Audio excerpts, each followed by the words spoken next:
Episode 184. Blue River wasn't the only one watching the dungeon record board. The guild leaders felt a wave of nausea at the thought of a minor guild like Moonlit Wheel snatching this record. They were filled with bitter resentment, yet powerless to stop it. Still, their eyes kept drifting back to the system announcements. From midnight to 1, then 2, the guild leaders were all on edge. Little did they know, over on Ye Shu's side, he'd started window shopping. Found anything good? Ye Shu sent messages to Tang Ru and Baozi. With 300 gold coins and their party lacking a popular class like a sword master, they could basically secure 3 purple tier weapons. That Crimson Moon Spear you mentioned, I've seen it. Ye Xiu first asked for their locations and sent over the gold. For 190 gold, 2 purple weapons were his. He then headed to a stall he'd had his eye on, spending another 100 gold to snag a purple, grade weapon handkerchief. Boss, you're loaded. Baozi Invasion marveled as he equipped the newly purchased level 30 purple weapon, Sandstorm Claws. His address for Lord Ye Shu had now been upgraded to Boss, a mark of even greater intimacy and submission. Steamed Bun's simple nature was evident just from this change in what he called Ye Xiu. Alright, let's go. Ye Qiu spoke, and the 3 of them left the bustling streets of Kongji City together. Meanwhile, Chuancheng was following far behind them. As an old hand at stealing kills, he was quite adept at this sort of thing. Once the trio had left the city behind, the open plains of the wilderness stretched out. Chuancheng didn't follow directly behind them. Instead, he changed his route, moving on a diagonal to keep pace with them, walking abreast. Judging by the direction they were heading, it seemed to be toward One Line Canyon. Chuancheng figured they were probably just heading to a dungeon. But Si Zhou had told him to keep an eye on who Lord Grimm interacted with. Heading into a dungeon required a party, which made it the perfect opportunity to observe. Chuancheng had no choice but to continue following silently. As they walked, he suddenly realized he wasn't the only one tailing Zhen Moxiao and his 2 companions. He wasn't the only one. Several other players scattered across the map were now moving in the same direction, orbiting Lord Grimm and his 2 companions at a wary distance. One such person wouldn't be considered odd, but having so many appear at once was definitely out of the ordinary. If they were all truly heading for One Line Canyon, taking the main road like Lord Grimm and his crew would be the normal move. But this whole pack of tails seems to be made up of seasoned pros, just like Chuancheng. So, if you're tailing someone, don't just follow right behind. Pick a random route. With so many people putting on this same act, how can any of it look natural? Chuancheng spotted the group, and the group members noticed each other. Some hesitated, while others decisively changed their plans.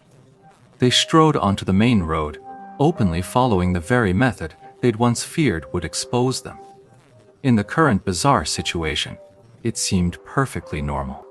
Chuancheng, however, was the most unique of all. He was now charging straight toward the player closest to him. Once he saw the other player's name clearly, he immediately sent a message to Si Zhou. How's not colluding with Howling?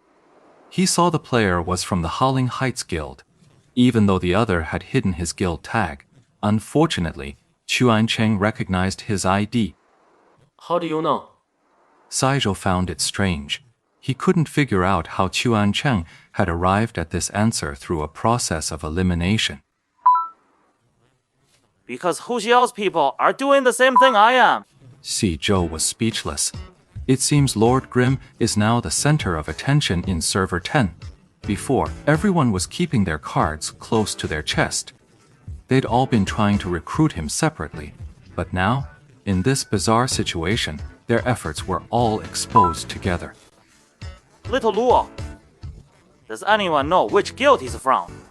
Chuancheng had gotten a clear look at another person, but he didn't recognize them, and they had hidden their guild tag, so I had to send Shi to scout. Alright, I'll look into it. Si Zhou asked how to write the 2 characters, then went to contact people for the investigation himself. In the end, Chuan Cheng thoroughly scouted out all 9 of these stubborn players who'd crashed into the tail, but refused to give up. Actually, there were originally 11 people, but 2 of them retreated after realizing the situation was getting weird. Of the 9, we've identified 5 guilds: Tyrannical Ambition, Royal Heritage, Howling Heights, Samsara, and 100 Blossom Valley. All 5 guilds participated in this mini clash, which clearly shows they have no connection with Lord Grimm. You're still at it, huh? Yeah, we're almost at Lime Canyon. Once Lord Grimm and his team head into the dungeon, the 10 of us can split into 2 parties and run it. Haven't used up my daily dungeon runs yet. Alright, good luck then. In the blink of an eye, they arrived at the place called One Line Gorge. It was called a gorge, yet no towering mountains were in sight. One Line Canyon is a scar upon the Glory continent, a fissure carved as if by wrought into the flat, lowest plains. It's wide, long, and deep, devoid of any living plant life for its entire length. Animal bones litter the ground, and the place teems with all manner of venomous insects. For players, these were just sources of experience. But as a leveling zone for characters between 30 and 33-1, Line Gorge was considered a high-end area at this point. For any player who didn't treat the game like a job, logging over 12 hours a day, hitting level 30 by now was absolutely impossible. Such players were, of course, far from the majority. At this moment, the One Line Gorge appeared vast and sparsely populated. Lord Grimm and his 2 companions descended into One Line Canyon, paying little mind to the minor monsters along the way as they headed straight for the dungeon entrance.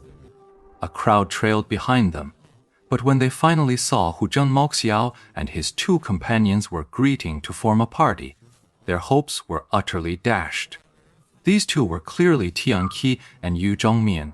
By now, anyone who had done their homework basically knew these 2 were members of Moonlit Wheel Guild. And that wasn't all. In fact, all the major guilds had already sent in their spies, with low-level alts flocking to apply for membership in Moonlit Wheel. In a single night, the Moonlit Wheel Guild swelled in size, and the new recruits were all characters of a decently high level.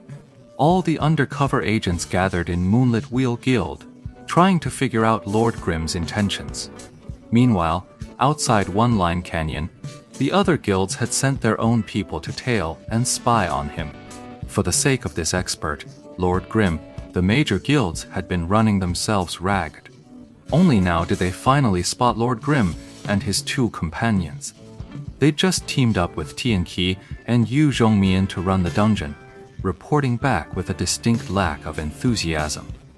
After that, the whole bunch just stood around, eyeing each other.